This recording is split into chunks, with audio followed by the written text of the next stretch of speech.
Yeah, all those. Get back in the cellar dweller.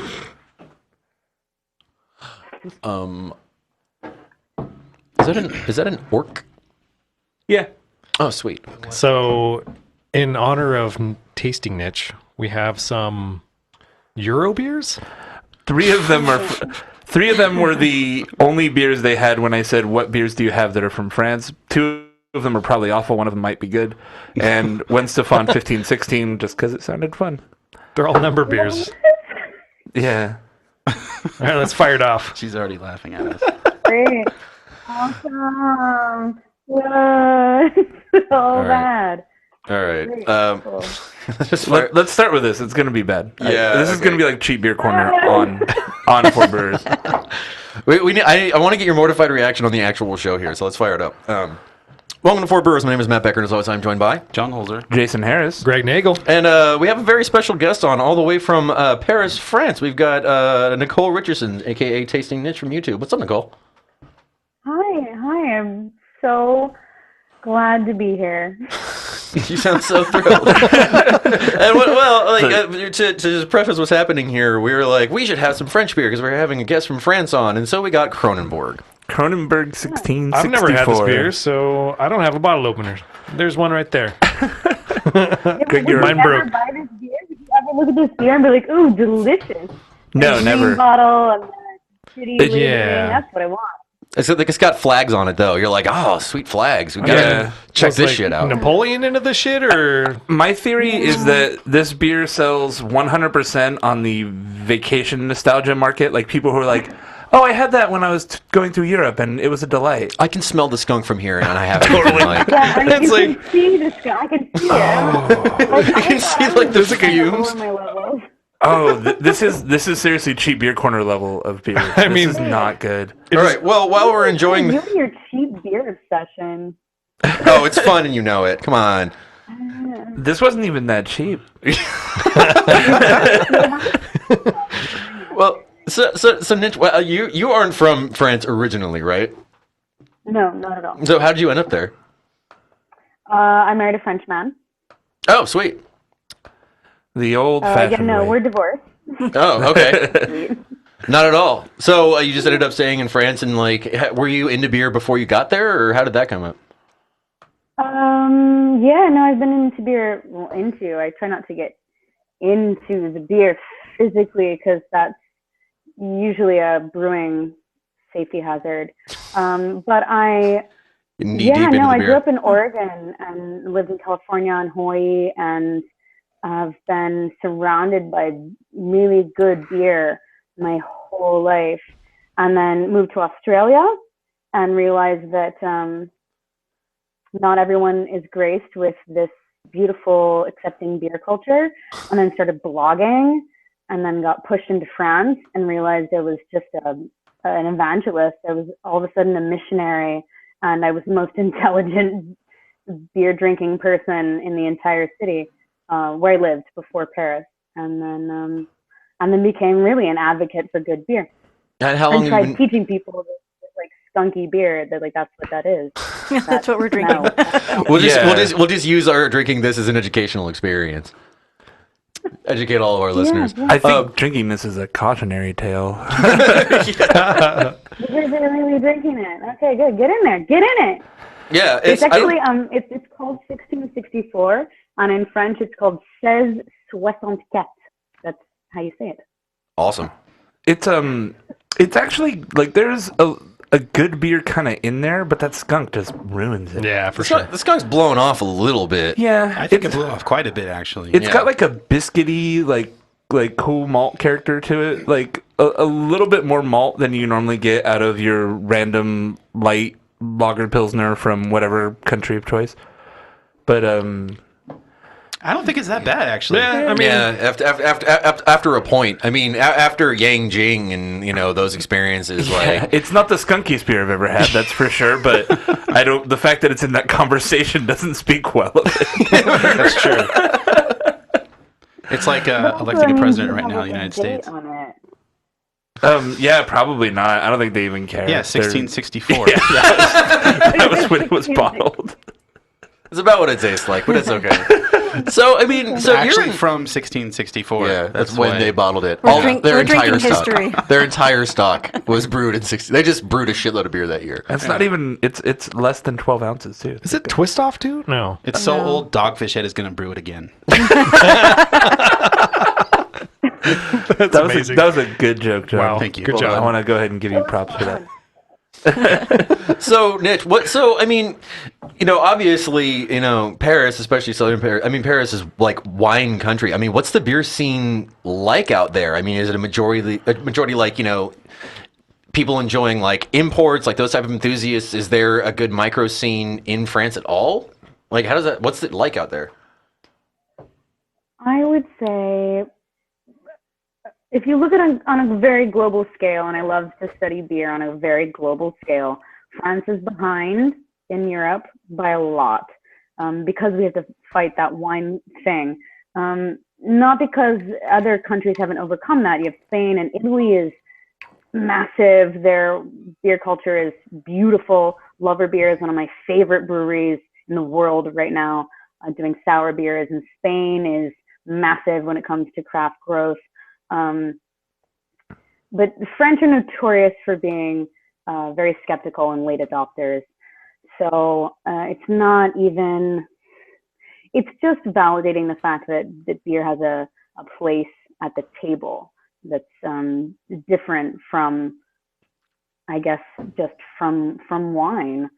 Like, I imagine there's a certain level of seeing beer there as being like very kind of pedestrian, and kind of like low Absolutely. class. It's something that you just drink. You just drink to fill the space. But they do that with wine as well. But again, it has all the normal stereotypes you would think of. Women drink wine. Women don't drink beer that much. Here also we have a massive culture of putting syrup in wine.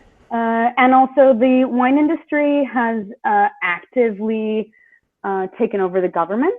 So, if you look at the culture of absinthe, which I wanted to say, Matt, you look just like a friend of mine who is a massive absinthe file.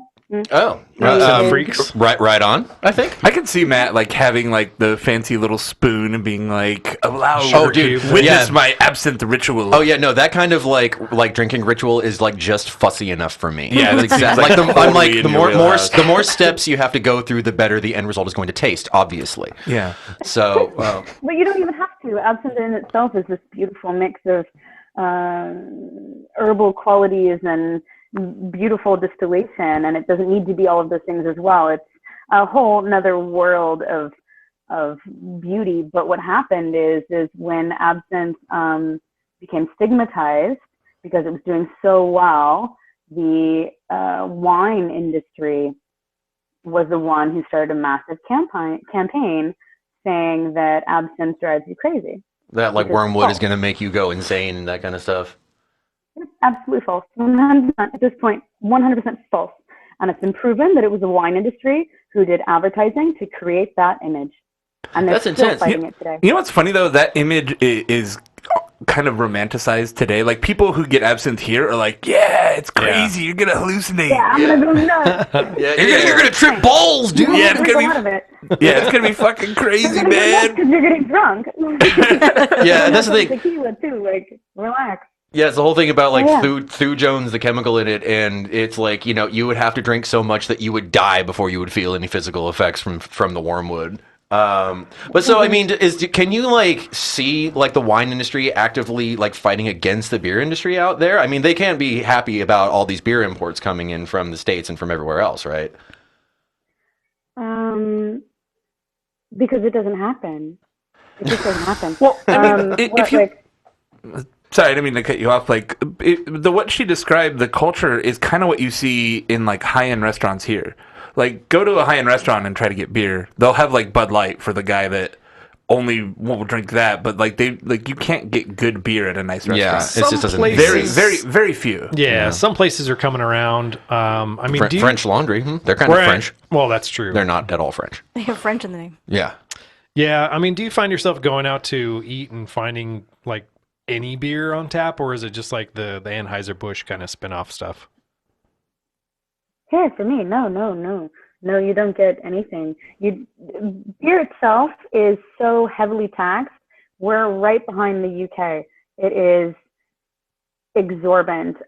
So I moved to France 4 years ago, and I started blogging and becoming really interested in the local beer scene in general. And I went to go speak with a local brewery at the time when a legislation got passed where the government decided that they would levy a increase on beer tax by 160%. Wow. Jeez. Just Big because. number. Just because money needed to be created, and they felt that alcohol was a detriment to society and blah, blah, blah, and all these things. But wine is exempt because it's a cultural thing. Because it's culturally and protected. Alcohol is imported. Yeah, it's all protected. So a lot of people lost jobs. A lot of businesses were closed. And the brewery at the time said, we're just going to cloister. We're just going to slow down what we're doing and stick with our local market and move on from there. And it's still something like that. Like a pint of beer will range anywhere from €8 to €11 here, and sometimes more. Jesus. Damn. That's like, what, like $13 or $14 or something like that? The euro and the dollar are almost the same. But Really? yeah, I mean at this point, yeah.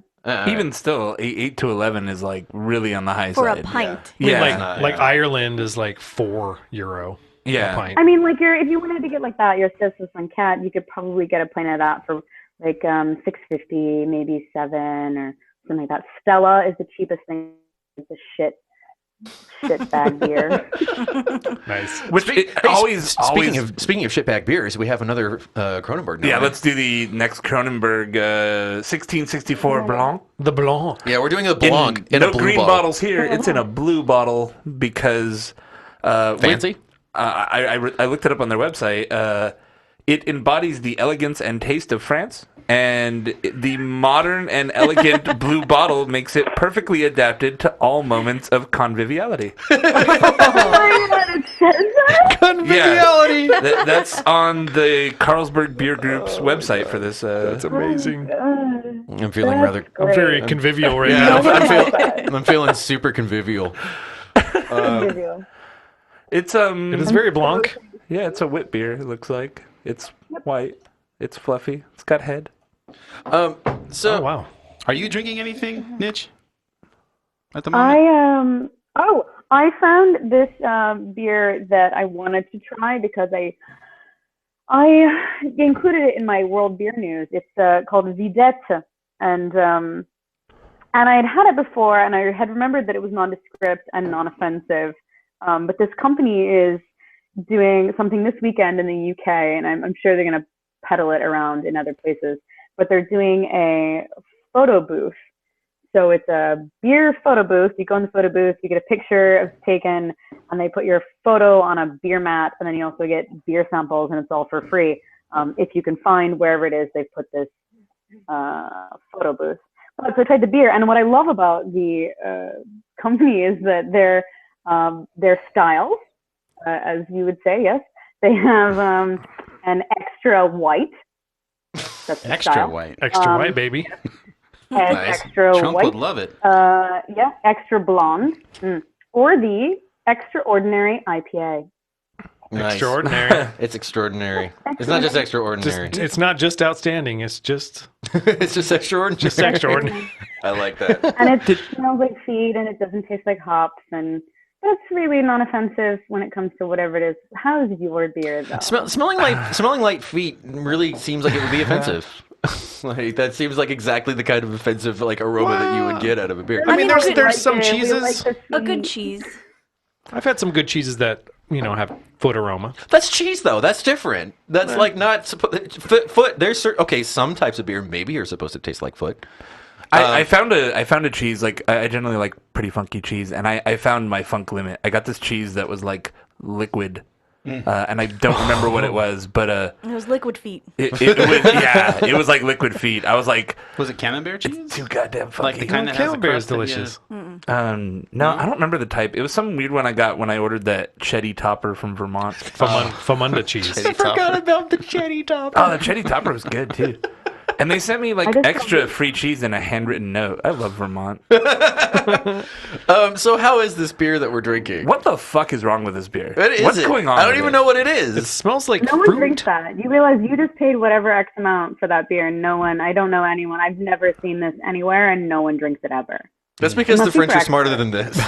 It smells like some sort of weird pineapple fruit. There's some sort of fruit in it. It smells like bubble gum. Like it's like a fruit flavoring. I didn't in expect this. that aroma at all. Yeah, it smells like bubble gum, but it doesn't smell like yeast ester bubble gum. It smells like Tropical fruit juice. Yeah, like absolutely. artificially flavored bubble gum. Yeah, gum. like a passion fruit almost kind of Juicy juice? nose. Yeah. juicy juice. Juicy juice. juicy juice. Did we mention that this has caramel color added to it? Where? Why? It's white. That's what it says. So I'm just. That's It amazing. It did look like Smirnoff Ice, and dude, then this- they yeah, this just is- added a little bit of yellow. Yeah, this is whiter than the RNC. It's It's ridiculous. I mean, Cronenberg, in order to enjoy the beer, you have to be a crony. Hashtag, I mean- hashtag Cronenberg so white. So yeah, that's something else. Why'd we do this, guys? I shouldn't have just It was a bought. bad choice. You guys chose bad ones. We do have good beer here. No, if I I think- could say, really. I know it sounds like we have all of these horrible things happening, but we do have a movement, particularly in Paris and around France. We also have a brewer up north, Terriez, who does the best Saison yeast. A lot of brewers in the States use his yeast. Oh, it's as well everywhere. for You beer. can't. You can't. How? By the way, how do you say it exactly? Because I always say Theriez, but Oh my god, you really know his yeast. oh yeah, of course, yeah. It's what she's referring to Y yeast's 3711 French Saison yeast, which is Oh yeah, 3711. essentially 37. Yeah, you say 3711, and everyone out here is like, oh yeah, of Oh, course, yeah, because wanna I go mean, get a Slurpee. yeah, that yeast. I mean, you put it in virtually anything, and the yeast is just like, I'm gonna destroy, and it just gets insanely dry really fast, and it's really easy Even to work refrigerated. with. Yeah, I mean, like normal, because especially with Saison yeast, people use the DuPont strain and it stalls out and it's difficult and stuff, but you use the Theriez strain and it just ruins, which is awesome. So yeah. Yeah, That's great. Terriez, he's amazing. He's an amazing person. Him and his entire family. You can go there. He has a bed and breakfast as well. You can stay. He'll take you in, and you can just live at his house and brew and hang out. It's kind of a personal like at the very top of my travel bucket list is to go to there and then also go to all the places in southern Belgium Blaget and Fantôme and all of those areas. I mean that's actually a good question as far as the stylistic taste up there. I mean, is it pretty comparable to Oregon, California, or because I mean obviously Saison is really huge Bierregard as well, but how does it compare? It compares in the fact that the last time I walked into a new bottle shop that had opened in an area of Paris near where I live, I asked the shop owner if he had any favorite Saison beer, which Saison means season. And we had this back and forth in discussion where I said the style Saison. And he was like, well, it's winter, so here is a winter beer. No, it's an actual style. So I'm looking for the specific style. And he had no idea what I was talking about. And this was the owner of a bottle shop? Yeah, oh yeah. She's like, I was later forcibly ejected from his shop. I would have cried. So I later explained to him what it was, and he looked at me kind of quizzically, and we had a back and forth. And I mean, he's a baby. He's learning. Pretty much everyone in the beer scene here is, middle school at best, if that comes into understanding. Aren't we all? How easy is it to get import stuff, imported even other Euro stuff, like I can go to Belgium in a box and pay $100 shipping and get all sorts of Belgian beer. Is that relatively easy for you to do something like that where you're ordering from breweries or in other countries in Europe? Negative. Again, with the taxation, it's virtually impossible. Also, the French post system. Let's be honest, real shit. This was not a great idea. Although the box delivery beer mail thing is blowing up, I think, across the board globally as well. I've been watching. You guys can get Fantôme. We don't get that in France.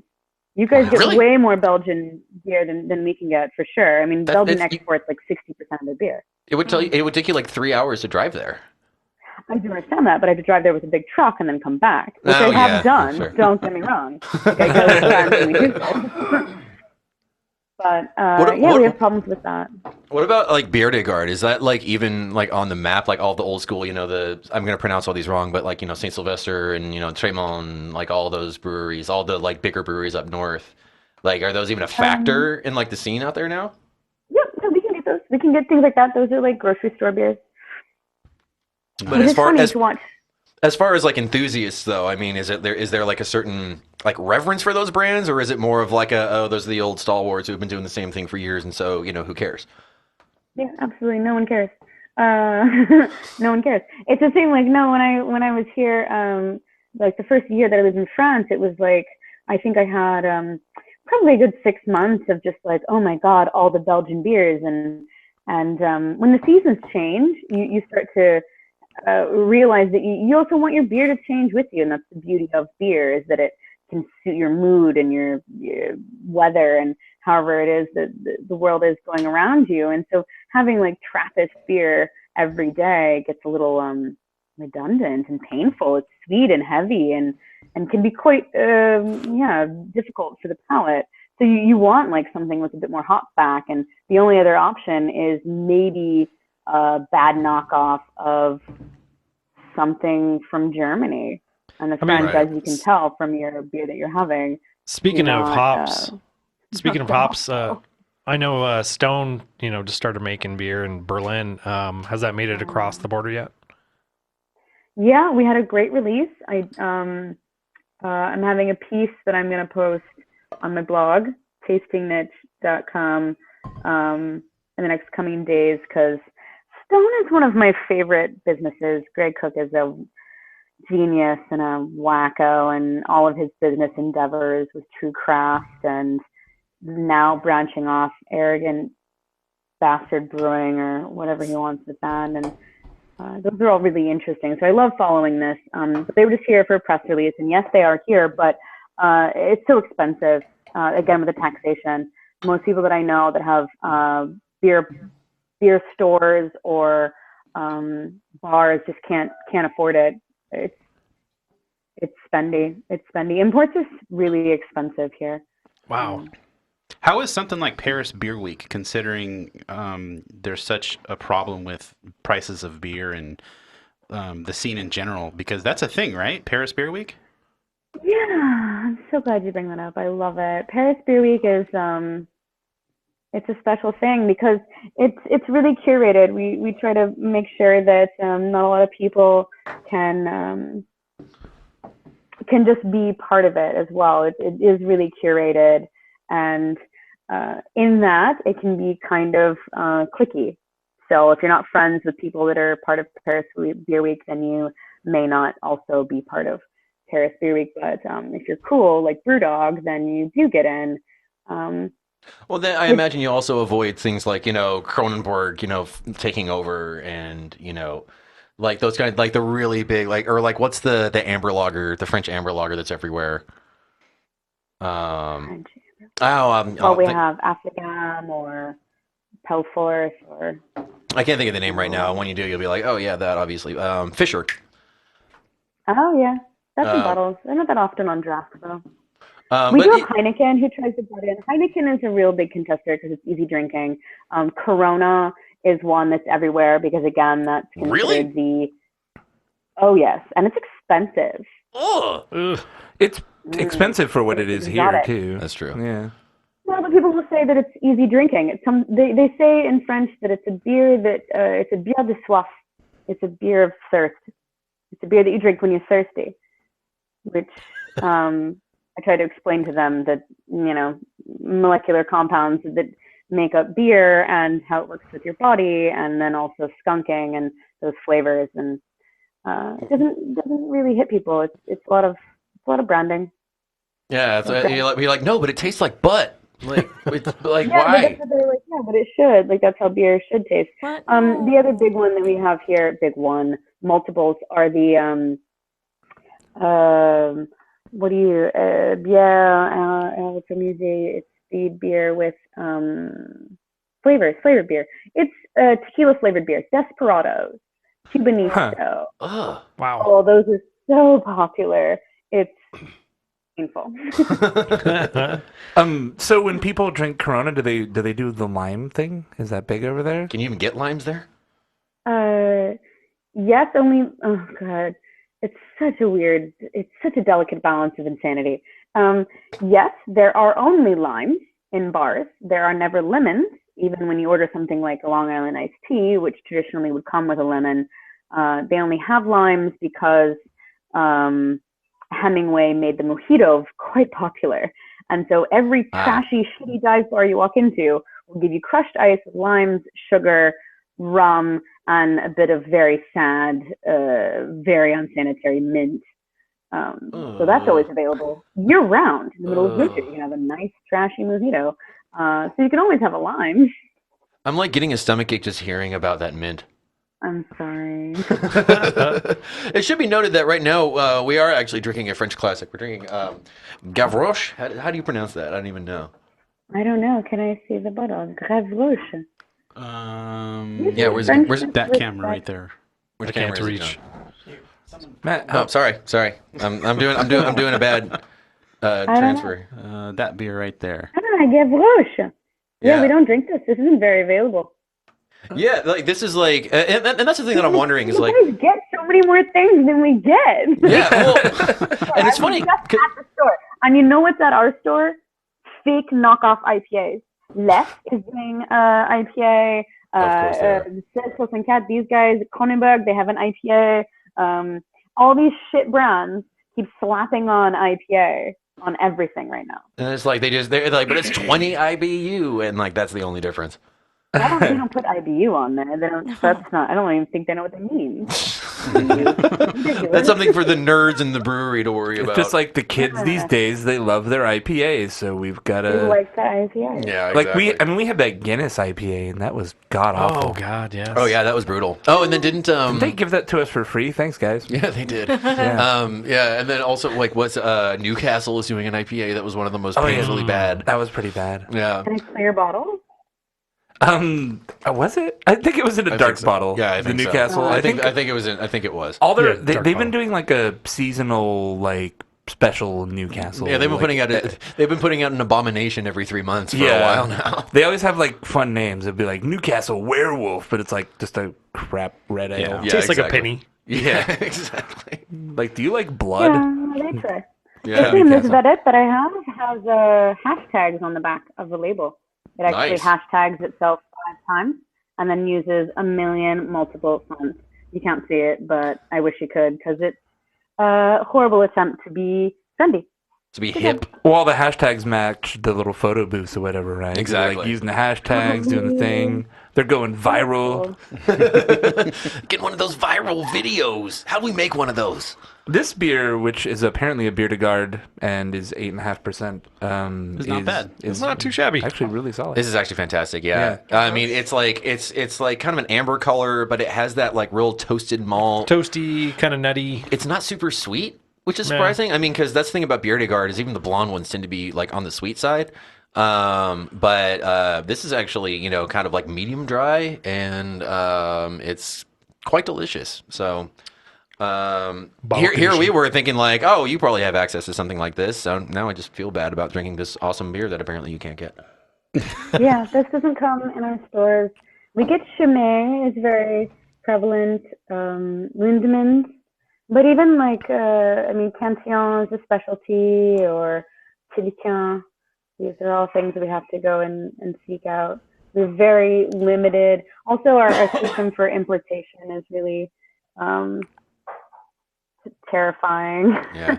So wait, what? So I mean, how do you like respond to? How are you in relation to like beer trends in the States? I mean, does any of that stuff filter out? Like I saw that you did a video about like fruited IPA a little while ago. I mean, is that like something that you just observe and you're like, this is gross, or is that something that you actually like can experience firsthand out there?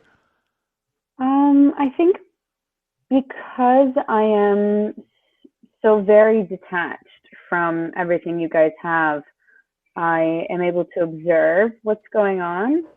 So the fruit IPAs filter out here. I mean, usually the options that we get when it comes to exportation from brands that can go global are an IPA, a specialty reserve, and a fruit, whatever the fuck. Right. So, like, what do you see happening out here that you either like think is really, really cool, or that you think is like really awful? I mean, what do you think of like what you're seeing? In America, in particular, you want me to like? Well, I mean, I'm sure we have a huge audience in Russia, but yeah, I would imagine the Americans would be the most. Really? You know what? The best beer that I've had this year has came out of Russia. Was it Baltica or? It was called Oil Spill. Okay. And it was from there's the Russian homebrewing scene, the Russian beer scene in general is explosively fantastic. They kind of cycle in on each other and have this really great culture of fantastic beer. Cool. It was a stout, but it was just everything you wanted in a nice stout, just stout, not imperial or Russian or any of those words. It was just perfect. So Russia, one of my dream locations. But if you want to get into America, my favorite one right now is this West Coast versus East Coast IPA. And before I just please give me all your opinions because I would love to hear about it. Is I just want to understand why it is that Cascadian Dark Ale doesn't get to be called Cascadian Dark Ale. It's a black IPA, right? But yet East Coast IPA and New England style IPA get to keep these monikers and not just being called mucky IPA or hazy IPA or club. We call it in French, it's club IPA. Like, why is it not just called that? I feel like the Cascadian Dark Ale thing, they were trying to put a regional stamp on a not regional style, where the IPA naturally developed. The New England IPA, West Coast IPA was a natural progression of a style out of that region, where like one of the early black IPAs was Stone. Like it wasn't like, oh, Oregon does this style. It wasn't like a thing that they were known for. And they kind of led the charge on the whole black IPA thing too. Well, here's the thing though, is like I think part of the issue is that the whole Cascadian Dark Ale thing was something that was originally branded by the brewers out there. With the whole East Coast IPA thing, those were just guys that were brewing IPA and they're like, oh, it happens to be cloudy, and it's a thing that caught on, and then people tried to rename it, as opposed to wanting to develop like a signature thing. I think there's a certain cynicism.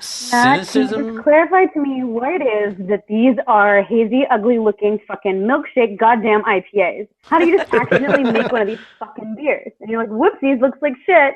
Have it anyway. Drink it in the can. I'm actively trying to make one right now, actually. I think it has to do I can with, speak to this. It's hazy because of the yeast, more or less, right? I mean, there's some breweries that add stuff like, the flour wheat malt that who was it, Trillium or no, it was Tired Hands. Tired Hands did with the weird milkshake. But for the most part, like Heady Topper, I think is just cloudy because of the yeast they're using. It's not as cloudy as some of the other really, really hazy IPAs out there, but and as we found out with the beer you made, the yeast is a big contributor to why it tastes different than West Coast IPAs, along with the hopping rates and all that. Well, and there's also a sense of like, sorry to step on your dick, but there's also a sense of like taking something and then wanting to take it to an extreme. You know what I mean? Like, someone pours out Heady Topper and they're like, oh, this is hazy, and so that's probably where the flavor comes from. So let's just take that and, run with it, whether or not it's a good or bad idea. So to summarize that style, because I've been doing a lot of research on it, and I've been trying to brew one. I have what may be the greatest accidental session IPA in the fermenter right now at home. The big difference is a mouthfeel and a texture and aroma difference. It's a different hopping approach, and it's a different malt approach that ends up with a completely different mouthfeel from the beer. you're getting, and the reason it gets so cloudy is a combination of a bunch of factors. You have, it's unfiltered, which is first and foremost going to cause the beer to be cloudier. They tend to use yeast that don't flocculate well. And the yeast is a major contributor to the flavor. Like the Vermont ale yeast, the English Ale 3 yeast, they don't flocculate out very well. And then in the quest to add body to the beer, they're also using wheat malt or oats or A shitload of oats. other malts that contribute a cloudiness and an insanely aggressive dry hop schedule. Yeah, like I've been using the whole oat thing is interesting because I've been trying to use oats more in like my beer just to add a little bit of silkiness, and so I started looking up recipes and I'm like, I'll use like 10% of the grist, something like that. They're using like 30%, like an insane amount of oats, like more than you would use in an oatmeal stout. Yeah. You know? The other big thing too is it's all late hop addition. So we're talking like flame out hops even, not even dumping them in. Yeah, it's not, they're barely boiling any hops at all. Yeah. And so all the hops are going in right at flame out, a little bit on the hot side, a ton of dry hop with an unfiltered beer with cloudy malts and an unflocculating yeast. You just end up with a ton of particulate in the beer. And the other thing is the production cycles on these beer, people fucking eat them up. Like there's lines of people waiting for so sitting in the bright tank, they're going to can them, and then there's a whole shitload of people waiting in a parking lot waiting to buy them. So ultimately, you're just getting a cloudy beverage because there's no time for it to really settle out. And Yeah, they're turning it over so freaking Yeah, fast. and it's just- as good it's or one of bad those things, as it is yeah. again. But I think it was an accidental. Nobody, the people who popularized these styles didn't sit down and go like, let's make this really cloudy. Yeah. They made a beer that hit a certain flavor profile that happened to be cloudy, and the people coming behind them, or the fans started associating the cloudiness with that flavor they like, and the people coming behind them are like, well, I just have to make my beer cloudy, and I will be popular too. Yeah, and then like I said, then it's just like, well, if this is cloudy, I can do cloudier. Yeah. Because hop's good, cloudy, Cloudy I good. guess. And then you know, beer drinkers that don't know otherwise are judging the quality of a beer based off the haziness of the beer. Yeah. And if it's not cloudy enough, they actually complain about that, which blows my mind. It's like, oh, I this think is a lot of that's sarcastic. Yeah. I don't know, man. I've No, seen dude. some legitimate complaints online where people are like, fuck this, it's not cloudy. The Noble Cellar Maker collab that was canned. remember People are that. like, Great not example. cloudy, not Yeah. cloudy. Fucking throw it away, man. Yeah. But the beer was delicious. So Yeah. weird. Whether So or not what? the beer is delicious, though, I don't think it comes down to this factor. Jason, like, I understand, I respect that you've done all this research, and I love that you guys just trailed out into fucking nerd zone about this exact style. But Yeah, my dude. real question is, just because the East Coast or New England style, which again, it's like slathers back and forth on which one it wants to be called anyway, was more propped up by people who are trying to emulate that quote-unquote style, that it's now becoming a style synonymous with that area versus like Cascadian Dark Ale, now officially called Black IPA, that was emulated. It just perhaps was preemptively, the brewers there said, we want it to be called this, and they decided that too soon. I mean, their malt bills are very particular. That was a very trending style, probably 4 years ago. I mean, I just don't understand why that is so stigmatized as like, oh, no, it's a Black IPA.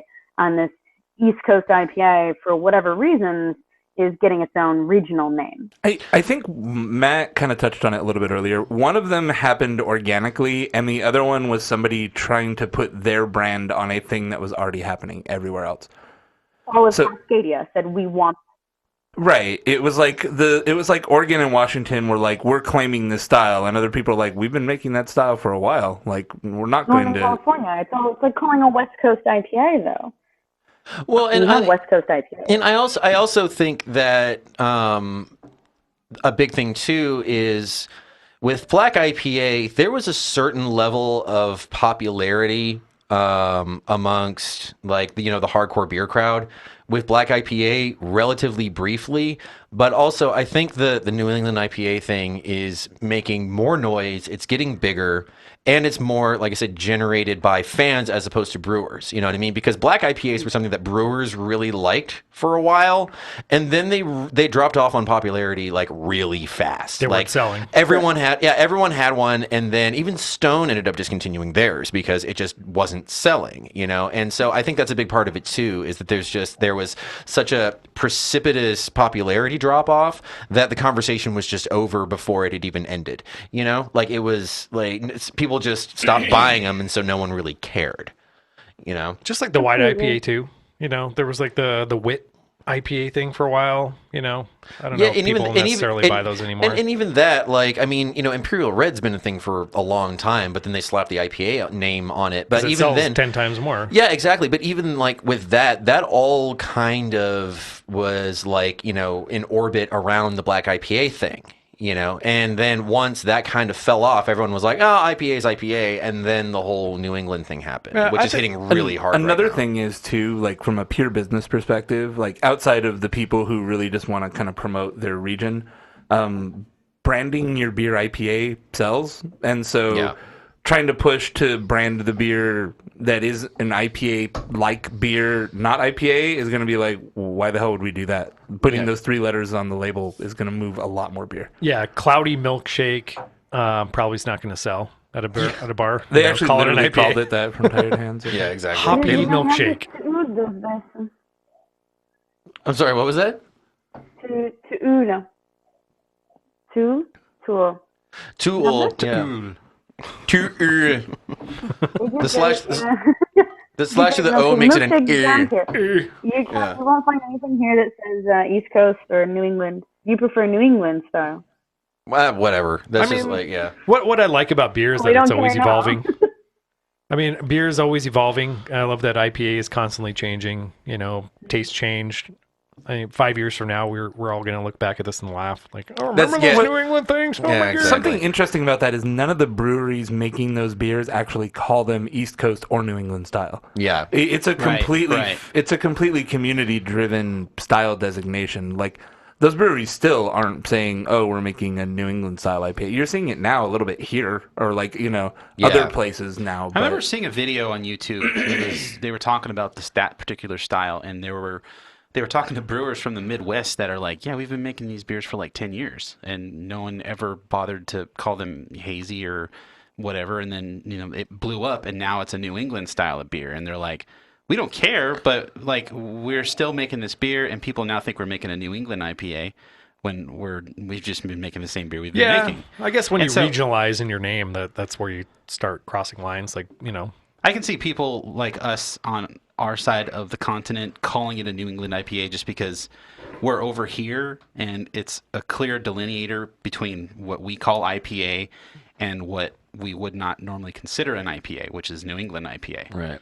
So it's not something that the brewers have done intentionally. I think it's definitely driven by the community, and it's a moniker, you know. Yeah. God bless them. Right. One other thing that I'm curious about, you know, obviously, you know, if there's one thing that Americans love, it's America, and so we tend to like get super like echo chambery, you know, with just paying attention to our scene. I mean, you mentioned, you know, Russia and Italy and Spain. I mean, are there any scenes that you're paying attention to that you're really excited about that you think have like really big things coming? Absolutely, Italy. Keep your eyes on Italy. And I think for some weird reason they're doing some of the best stuff. I mean, don't get me wrong. Canada has progressive laws. Canada has the best. If you're a brewer, move to Canada. Canada gives you money, gives you space, gives you everything that you could ever want. If there's one thing they got, it's space. Poutine. Yeah, well, they do have that. What's coming out of Italy that you like? Is it like certain styles or just like general quality? I think it's quality acceptance. I think people are just pulling on it really easily. I think for some reason, Italians are just transitioning over to beer a lot easier. You can walk into restaurants and general like corner stores like bodegas, and they have good beer strangely available. It's kind of like even when you go to Belgium or like you're in popular places like Amsterdam or something like that, where you would think that there would be more beer, artisanal beer, good beer, just beer that has like a story and a soul behind it a little bit. Even in those places, sometimes it's difficult. But in Italy, you walk into a place and they'll have their local, whomever beer, and the shop owner knows the people who make the beer, and lo and behold, that beer is actually good, which is Yeah. different. Here, Yeah, I think in France, our main struggle is we're still trying to figure out the pale ale. Once we figure that out, and Out here, Beechwood Barbecue, I'm not sure if they still do it, but they do like an Italian beer fest kind of thing. They did it in the Seal Beach location, I know for sure, because we went the first time we recorded there. They were doing that, and they had like brewers from Italy there, and everything on the menu was Italian beer. Right on. Like it. Well, I mean, there's like half a dozen off the top of my head. Well, not half a dozen, but like Del Borgo and Barifico Italiano. yeah, Yeah, those guys have been at Firestone the last couple of years. Paladin. The Agostino, Barifico, and they make good stuff. Yeah, it was Yeah. good. I I remember think didn't they did the collab beer with Firestone last year for the fest? Yeah, they did.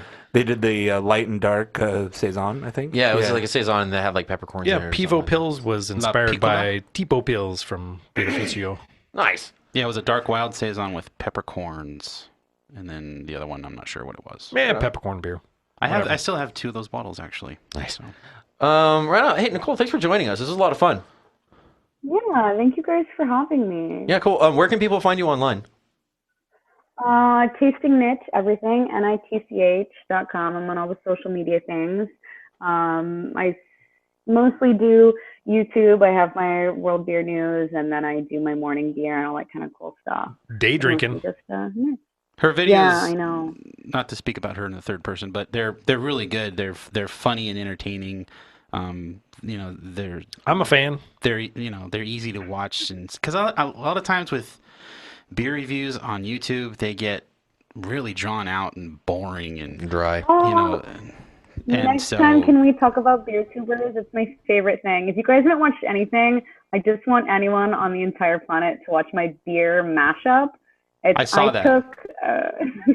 I just took beer reviews of one specific beer, and I took all the available online beer reviews for that specific beer. I think it was like Sierra Nevada. no, it was And I Anchor just Steam. took Anchor Steam. It was Anchor Steam. Yeah. Oh, God bless. And I just mashed it all together, and it was my favorite project. It was really time consuming, but at the end, like, I just laughed so hard. It was 'cause really it well just done. shows. Like, I sincerely mean that. It was entertaining to watch, and how it was like watching a beer review done by 30 people. That's awesome. and Hey, yeah. I'm not in a hurry. I want to talk about beer. All right, let's talk about beer YouTubers. tubers. Okay. Okay, we're going to talk about beer tubers now. All right. We've got a guest, and God damn it, I want to hear complaints about beer YouTubers. Okay. What do you? As- as- No, we're just awful people. I mean, we're just like sad and alone and lovely, and it's our own online community, and like fuck anyone who cares. Are we kind of beer YouTubers? We kind of are. Sort of. We have Cheap Beer Corner. John does the reviews on YouTube here. Well, that's Cheap Beer Corner and the Cellar Reviews. That's technically, that makes us beer tubers. I know New Brew Thursday, when we were in New Brew Thursday, Steven blatantly fought that term. He did not want to be called a beer tuber because we were not beer tubers. We were I am not a beer review potato. podcast. Podcasters. Yeah. Yeah, and Podcasters. our shows are on YouTube, but he was still like, yeah, we're not beer tubers because they're low-class citizens and we're podcasters. We're on iTunes. But it's And true, I'm not there's a making fun of hierarchy. Steve for that or trying to diss him, but I see his point of view back then. That's in 2009. Yeah. Now YouTube is where basically, if you're going to be a beer reviewer, that's where you're going to go. And you might have a podcast too, but YouTube is the place to be now because everyone's on YouTube and it's gotten so huge. I love the term YouTubers because a tuber is a potato, and that's fun for me. Tuber. It's like, oh, yeah, they're just they're potato people. Yeah. So I mean, like, They're potatoes. so I mean, how long have you been doing your YouTube channel for? Yeah. How long have you been doing your YouTube show for? Oh God, I don't even know. Years, I think. I mean, it changes. I recently have been rewatching some of my things, and it's really amusing. It was my first beer review because I'm nervous. I'm a bit of a creative. I like people. I consume a lot. Like, I listen to you guys, obviously, but I have an entire echelon of podcasts I listen to. Everything that I consume is beer across the planet, and that's why I started doing the World Beer News. Is because I also get people that I have friends around the world who kind of give me news from all over, which is funny. But And I my think that's first videos is flashy. I think the World Beer News is helpful. I watch it every time a new one comes out because there's a lot of good content in there, and it's presented well. It's quick and simple, and there's links in the video description if you want to check it out. And there you go. Because Yeah, you I can appreciate follow 20 or 30 different beer blogs, but to curate that into something that's, when you get rid of all the nonsense, that's all beer labels. This new beer label. This new beer label. I've had a really hard time finding good beer news that isn't hyper regional. I mean, I guess it's inherently kind of a hyper regional hobby, Right. but yeah. It's Well, with tricky. yours, Nitch, you're blatantly going out of your way to make it not regional, right? Yeah, can I do like bitch for a second? Oh yeah, Sure. go for it. I actually have put this rant into I hate the word rant. I've put this commentary in 2 different videos that I've recorded and then cut it out. Only because I like creative criticism, but so I follow all the beer news and I don't want to be like elitist, but I really capture as much as I can through a lot of different programs around everything. And one of my favorite channels to follow is the craftbrewingbusiness.com, which is great. And they, and I'm sure they don't know who I am, but they've never done this before. And they just last week, they posted a piece basically calling it World Beer News. And they posted 3 articles about things around the world, saying ostensibly in a very short little pre-paragraph to their 3 little stories, just, we could do World Beer News, but we don't because the craft brewing revolution is in America. Nice. And Okay. I just want to say bullshit. Like, I mean, no offense, America, I love it, but the revolution is, it's not over. You have a lot to fight for legislation and for making it really standard and across the board, but like the painful fight of making beer something that is a legitimate object on the dinner table or in the grocery store, I think it's midway at least, if not mostly there. Well, yeah, and it seems the way you describe it is, like you said, you're so far behind out there where it would be like it was here in the late 90s where, no one really cared. There wasn't a whole lot of options that were produced locally. There were some imports, which were cool, and there was a very dedicated group of enthusiasts who were into as much of the scene as they could.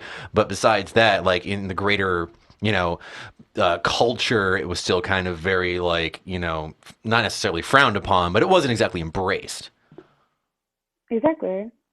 One But again, question. you have to think that where you guys live, it's not, you guys are the minority. America is very, very large. You have Canada, the UK, Australia, New Zealand, but everywhere else, going on a downward graph, the beer comprehension, the culture of beer, although it has always been there because beer is a global thing, alcohol consumption has happened around the world with humanity a long time, it's still very ignorant, consuming things that taste.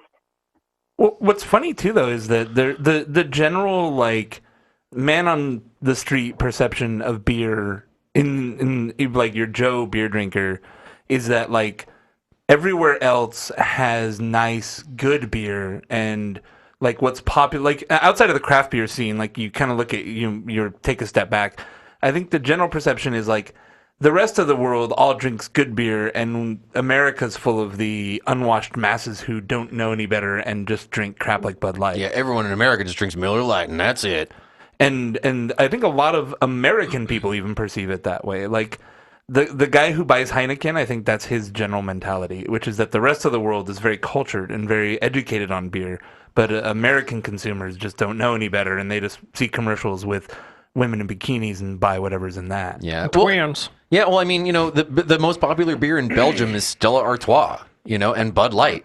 Those are the most popular beers in Belgium, So it's just, yeah, it's weird. I saw an interesting video a couple years ago when Greg Cook from Stone went to one of the, I'm blanking on the name right now, but one of the really prominent beer bars in Belgium. And yeah, it wasn't the Trappist. It was something. It wasn't Yeah. I know what you're talking about. And it was a discussion with the like proprietor of that bar on how the like culture there of beer isn't nearly as romantic as people make it out to be. Like it's still a lot of people drinking, Stella Artois or whatever stuff like that. It's not like people aren't drinking Trappist beers every day and stuff like that. It's still kind of a niche, is how it was described. So it's kind of interesting. Yeah. Oh, Yeah, my question, like Steve Hindy from Brooklyn Brewery, I think he was like a press guy somewhere overseas, and all the other press people started homebrewing because they couldn't afford or couldn't find local beer. Is that like homebrewers kind of a big thing out there in France because of that? Absolutely not. And you've hit on a fantastic point, because that's what makes the Nordic beer culture so fantastic. You go up to like Finland or Norway or like Sweden even. I mean, that's why like Copenhagen has this beer culture, is because they had a very limited amount of commercial beer available. And what ended up happening is that everyone homebrews, and that creates knowledge about how difficult it is to make beer and the nuances and the beauty of being a chef of this product. And then everyone wants ones that are well done. Like Greg Cook had a really great piece when he was doing our Paris press conference about, he defined craft, which was great. And he said like craft is heart and soul and art, and you can mimic it, you can clone it, but it's not going to have a soul. And so like I think a home brewer, although it will have soul very often, they can't, it's hard to like really do a really, really good Sierra Nevada. Like Sierra Nevada is what it is because they know what they're doing. So people still are going to buy the commercial version of things if they're done really, really well. So yeah, up there you have that. Here in France, no, we have no home brewing. Well, I mean, that's literally what happened in the United States. I mean, the very beginning of the entire craft beer scene was homebrewers. I mean, like my dad was a perfect example. I mean, he was stationed in Germany in like, the late 60s, early 70s, and, drank fantastic German beer, came back here and all the lagers sucked. And so he brewed it himself in the 80s, so that's where, and like, that's where like Jimmy Carter. Yeah, seriously. Like, so that's like where, the original boom came from, like in the early 90s, was like same thing that's happening now. All these homebrewers who are all going pro.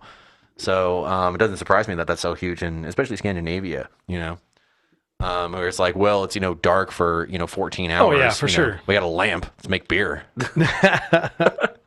I think in the States you guys are creating lovely things, and you do have this beautiful history. But along the same lines, a lot of like monsters are coming out.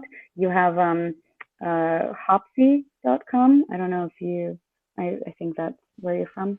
Mm-mm. Anyway, they just collaborated with the people who make Nespresso, and they're making a countertop beer machine. Oh yeah. Oh yeah. I mean, if you can afford it. And they're like adding like they're like beer syrup concentrate. Just add water to your soda stream, and you have beer. Well, a lot of these are like, yeah, we're going to simplify the like brew day process, and then they're like, and then wait 2 weeks for it to ferment, because we're like, it's like literally like we've automated home brewing, except for the part that takes weeks. Yeah, where the yeast does its work. Yeah, exactly. It's like great, thanks guys. You really, engineering. I mean, I have to see that to believe it. I still don't. I know Jamil. Was it Jamil Zainashev who used the Pico brew? I think it was. Yeah. And he kind of signed off on it. Like, yeah, it works. But man, knowing what I know about making beer, there's so many things that can go wrong. Yeah, it seems real janky. Making beer is a pain in the ass, and I don't think you could use it up to artificial intelligence. Yeah, there's some nuances that you got to leave to humans. Just saying. Absolutely. Really, I mean that's what it is. The Intelligence X, this company coming out of London, they've created artificial intelligence brewing. What? Really? Yeah, absolutely. Part of I don't know nothing about this. Oh, it's fantastic. So it's out now. It's available from a place called, I think you can find it in places in London. I think they're called like U-Brew or something. Anyway, it's a company. They created artificial brewing system. What they did is they took, so brewer's intuition was what they inserted into this algorithm. So they took brewing recipes and input from a lot of different brewers, and then they made 4 different beers, like a I don't know, blonde, an amber, a pale, and like a dark beer, and they've put it out. And the deal is you drink the beer, and then you have an app on your phone, and you give information to the AI. They're calling it Abby, which amuses the fuck out of me because that's ABI. You tell Abby how you feel about that beer, and she takes the information. And so now they've rebrewed it, I think, like 10 or 11 different times over the past year, and they're trying to make the perfect crowdsourced artificial intelligence brewed beer. Oh. You're like, Abby, Yeah, I you're want gonna this be to out be of a job, 150 IBUs. And it's like, I'm sorry, exactly. Dave. I'm afraid I can't do that. Yeah. See, hearing that just makes me want to fuck with the system. Like, Abby, this really ought to smell more like fish. Apparently, You're so mean. apparently it gives them. I googled it real quick because that's my role, and Because you have a computer. yeah, because I'm the one with the laptop. Well, John too, but it's like a kind of like surveys you after the fact, like and you rate different things 1 to 10, and they're taking that data and using it to adjust the beer. Okay, so it's not like, do you want more fish flavor? Yes. Yeah, it's probably more like fish flavor. You're so mean. It's because you don't want to lose your job, eh? the one thing I did want to touch on here, because I'd really like to see an international perspective on, and we haven't talked about, is the whole mega merger. The AB InBev Miller SA Miller merger happened this week. And it's interesting from our perspective because here it's almost, I think, almost going to be a net positive in the U.S. because Miller Coors is getting spun off to its own company, and as a result, AB is having to do some concessions as well. Like they're having to end that program that was very vaunted where they were giving people bonuses for selling only their beer. They're going to have to end, and some other stuff like that. So it might be a net win, but worldwide, it's much more interesting. So I was kind of curious your perspective on that. I think, honestly, I have like 2 concerning like global issues. One is more global, and the other one is like look out for your back America. Like my one is that I think I think they're all going to consolidate, and they're going to do the fruit beers, the fruit IPAs.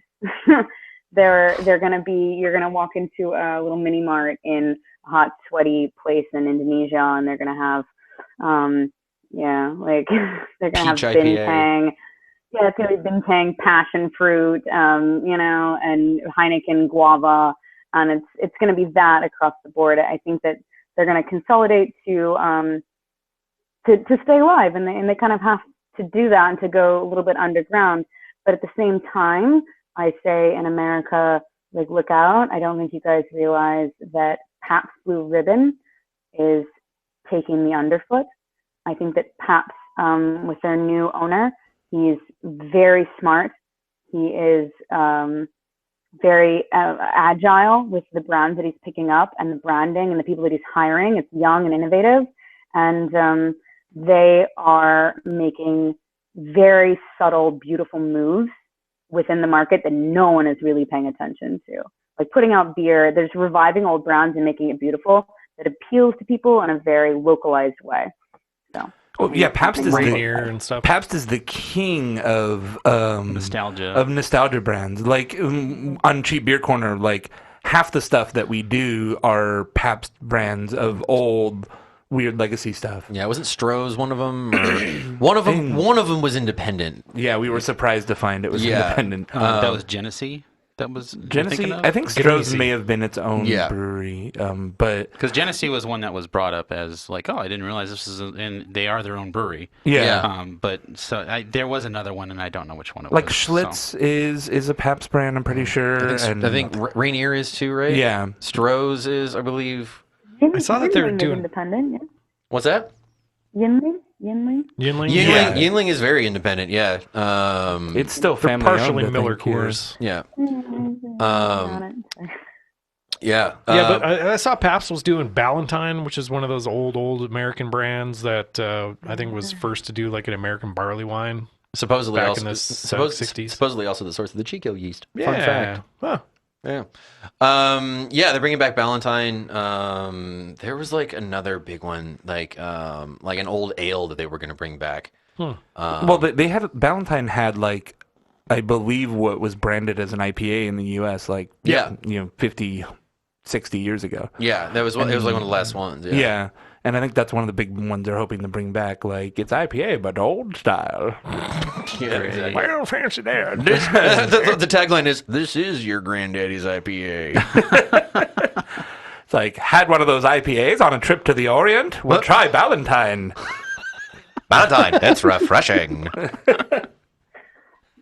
And it sells. It's beautiful. No, I love it. And here in Europe, we're like so far behind that. Like I said, we have the photo booths trying to sell you free samples of shit beer, and then we have also coming out of London AI beer. It's Nice. confusing and strange. And then all the Germans just say a fizzy yellow beer. What do you mean fizzy yellow beer? We like the fizzy yellow beer. Yeah. Germans don't like that joke. They're like, "Y'all, fuck you." Well, Yeah. and you've noticed too, we kind of talked about Stone a little bit, that they've distinctly, the whole reason they branched off the Arrogant is so they could get away from that branding on their main brand. Yeah. Like that whole like, oh yeah, this beer's for wussies, you're not hardcore enough. They're like, yeah, but Citrus Wit. Yeah, exactly. Nice. No, they have to. They absolutely have to. Yeah. And I loved speaking with Greg. It was my first time seeing Greg when he was in Paris, and he is such a deity. He's such a beer god. I don't know how to explain it. Like, I don't mean it like in a worshipy way. It's like, oh, you silly man. Like, he's just been in it so long. Even the way that he speaks is, it's lovely and a little crazy. Like, I have to respect everything that he does. I think it's impressive, and he's inspired literally generations of beer lovers, but at the same time, it's like, oh boy. Yeah, I feel like that that whole thing with Greg is a bit of a facade, because he's said that he's a kind of a pretty introverted type of person. And even though if you look at him and you listen to him talk, he does not come off that way. No, at not all. at all, And I yeah. find it, I like Greg, and I've talked to him many times, and I think he's really hard to talk to because he has that thing where it's like, this is me being Greg Cook. Yeah, And for sure. You're like, oh, okay. Yeah, And- one. I've actually talked to him one-on-one one time, and it was awkward. He's an awkward dude. Yeah. But I think that's that facade that you're seeing, because he can't be like that all the time. Like, Yeah. he can't. Yeah. Yeah, every time I talk to him, he's like, "And you are?" I'm like, "Greg as well." I'm like, "Yeah, I'm still Greg." yes, I have the same name as you.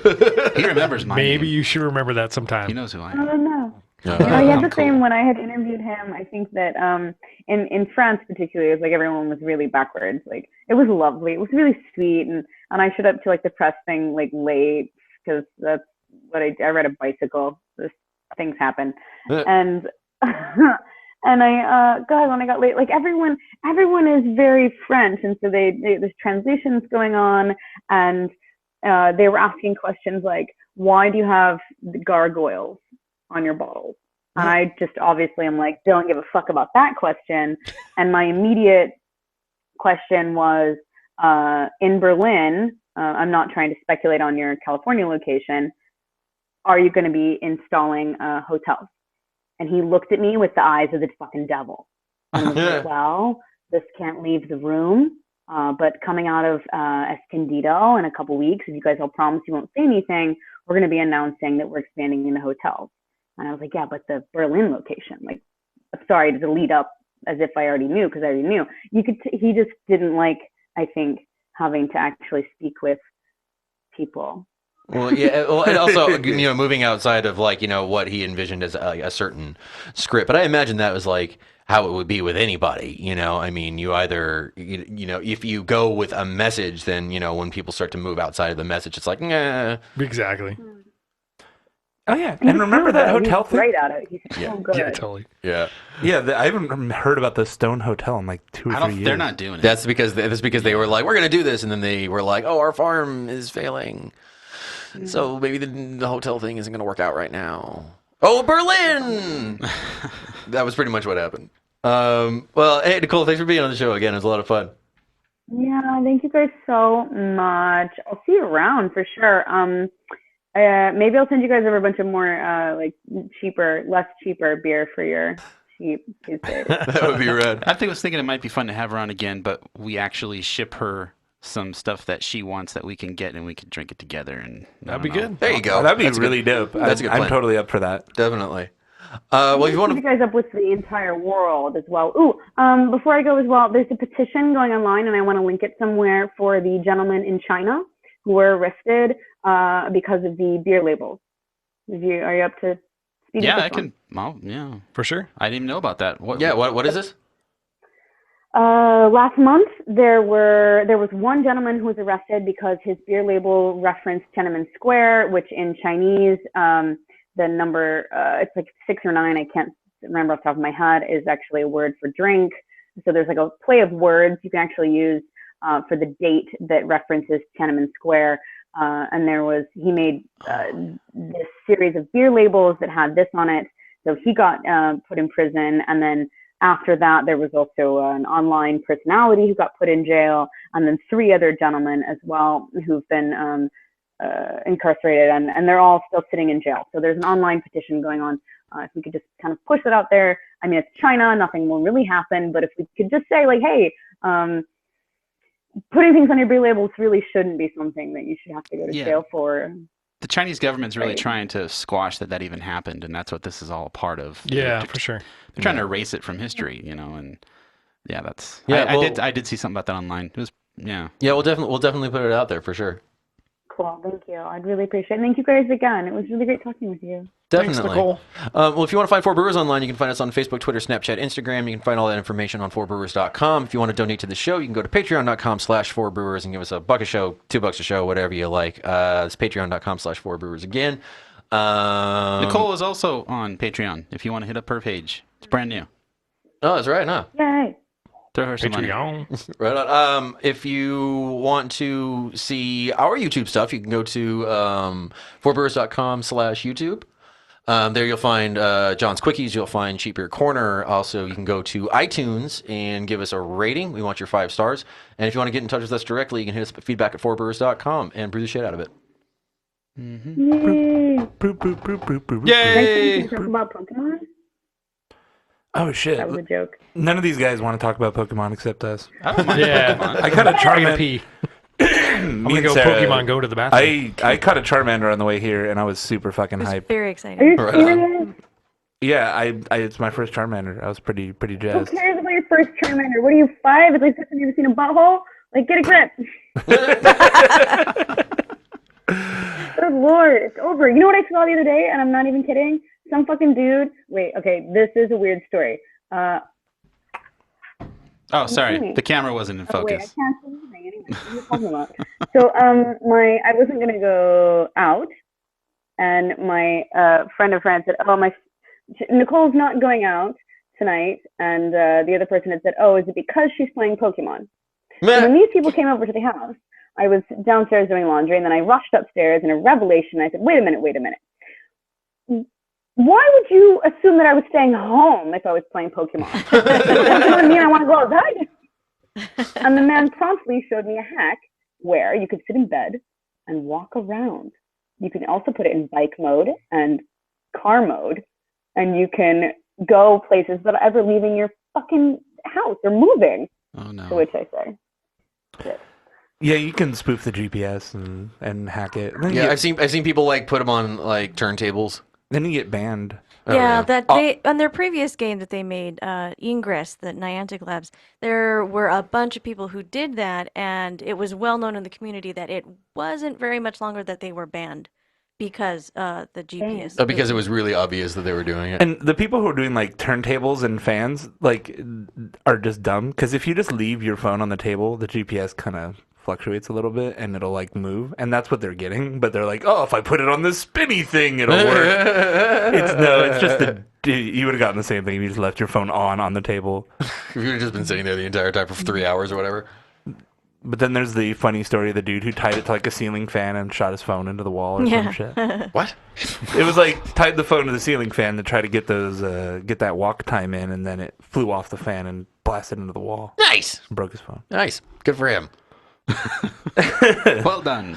Yeah, good You know job. that, like, ABM guys will never get into any of that because of the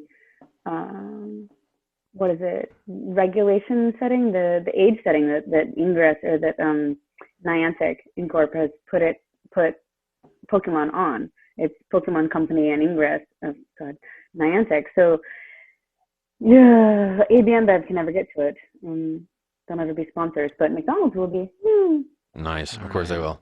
A lot of Coca-Cola. A lot of breweries around here have Pokestops or gyms on them. Yeah. So it's pretty You know, dope. and people are dissing breweries for doing that. It's like, oh, you're going to try to get people to come to your business. Shut up. Shut up! It's fun, and it's you're going to the answer- advertise on Facebook and Instagram. Why not do it on? It's Yeah, the yeah, same most thing. popular It's the same game thing right as someone now. 10 years ago being like, "Oh, you're gonna have a Facebook for your business. Facebook's for the kids." Yeah. It's the same Well, shit. it's also one of those things. It's like, oh, you're gonna have a Pokestop to bring people into your business. Fuck yeah, yes. Because That they're means gonna- that people are coming into your business. So yeah, As long as they're 21, who gives a shit? yeah, exactly. Yeah. Do you guys really drink all of those shit beers? I'm Yeah, so why not? sorry. Oh, trust me, we've had way worse, way Yeah. worse. Like our threshold is real low at this point. I don't know what the flavoring was in that Blanc, but it was like some weird, gross fruit flavor. It was not good. This Wenstefaner, which we did not mention, was actually pretty good. We didn't mention it at We all. we just not quietly it was drank That was the it. best part. You didn't even talk about it. Oh. We quietly drank it and then moved on. It was like, Yeah, we're like, well, it's in our stomachs now. Can you guys even get beers? Like, how does one? Can international shipping, mind explosion. We can do it. it'll cost like probably 50, 60 bucks just to ship it, but It's not that bad. I don't know what if it's UPS considered. charges for international. You can do it through Post. DHL, I think. I don't know Yeah. how you said the Post the Post system over there in France is horrible. Here, it's not that bad. US sending alcohol through USPS is an actual crime though. It is. I need to take a leak. but Like UPS is just like a frowned upon, like they prefer you did not, but USPS is actually a crime. BrewDog Yeah, sent an it's a little email different one. from Royal Post, and it went through the post They office. can because they're a licensed alcohol manufacturer. Can I tell you guys about something really weird? I just got this news just today, and I've never heard of this, and I don't know if you have. It's uber, like, weirdly beer nerd. I have a friend who's at Hope Conference. You know what this is? Hackers on Planet Earth. hmm By the way, I watched that elevator video. Did you? How'd it And go? It was all stuff I already knew. And a What? lot. You're a freaking elevator technician. Well, yeah, but the hacks that they did, I was disappointed. I was like, that's not a hack. That's just you taking two wires off of a terminal and putting them together. Like, But I okay. wouldn't know that. yeah, Those but were it's. 2 hours that I just watched, and I wasn't smoking marijuana, so I was- feel like But yeah, it was fun to watch it and know everything they were talking about before they would talk about it. And the guys that are in that video work for my company, or one of them did anyway. Used to. really the little short one. The other Yeah, one's Deviant Ollam. ThyssenKrupp Elevator. That's who I work for. What was this, like a Mr. Robot of elevators or? No, it was this Hope conference. Oh, okay. I think it was the same one, right? No, well, yeah, same people, same organizers, yeah. Yeah, and it was just two guys talking about elevator hacks, but they taught you about elevators and how they work and the safety mechanisms and things you should not do. And then they told you how to hack an elevator to do the things that you should not do. So anyway, carry on. You Go can ahead. see how they applied it to make it like relevant to a certain extent. Like, here's how you identify different elevator things. Yeah. There's like, the different keys. Like, it's still shit that I had absolutely no idea about. The It's key just thing- mildly simple, but also very complicated if you want to get into it. It's the same as like hacking anything. It That's was true, just- yeah. It was lovely. I think that even the way it was just curated was great. Yeah. It was interesting to watch. This one, okay, so this is the actual words. So this guy creates yeast chimera, splicing in animal DNA with yeast. So he can, for example, brew a quote-unquote beer that produces goat milk beverage instead of ethanol. What? That sounds crazy. Like that, I mean, right? people, I mean, listen to this. He's a people hack yeast. chemistry Like people, from Hamburg. It's called culturelabs.org. Oh my god. What's the other Wait, so thing? basically, There was Sorry, some other go. yeast hack that was happening What was that? It was on that the artificial meat that I was telling you about. That's what it was. Yeah. Oh,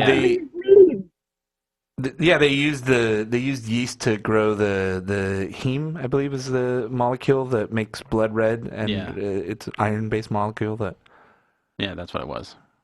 Which I want to try those. Has science We gone can't too even far? get those here. No, I don't. You can't even really get them here. It's like just this like cutting edge. Like all these food companies are trying to come up with these cool veggie patties. Has science gone too far? Imagine brewing beer and getting like fucking goat cheese out of it. I like both those things. I don't know if that's two great tastes that go great together, though. Most of sour beer kind of tastes like that anyway. It's like farmhousey and goaty. It's like you got Goat goat cheese. cheese in my beer. You got beer in my goat cheese. Wait. Come here, my goat cheese. All right, guys. Do we need to actually do another show? Probably. Yeah, we got to wrap this up, Oh, Nitch. sorry, I have to go too. I have a friend here. She just fell asleep on the couch. Way to go, guys. You're boring. Very engaging conversation. These guys really like beer. Yeah. That's our thing. Okay, it was really cool talking with you. Thank you. Yeah, we'll have to Thanks, do Nick. another one of these. Yeah, it was It'll be fun. Cool. See you later. Right. Au revoir. Bye. Bye. Yeah. Weird. Oh, so for anyone that's watching right now, we're going to switch over to the I don't know audio what to tell you. broadcast on the website. It'll be up in a few minutes, so That this reminds is me, going I to haven't had stop, the chat open. and I you don't can know, go buddy. to the audio broadcast and listen to When? the rest of the show. All right? Bye. Weird.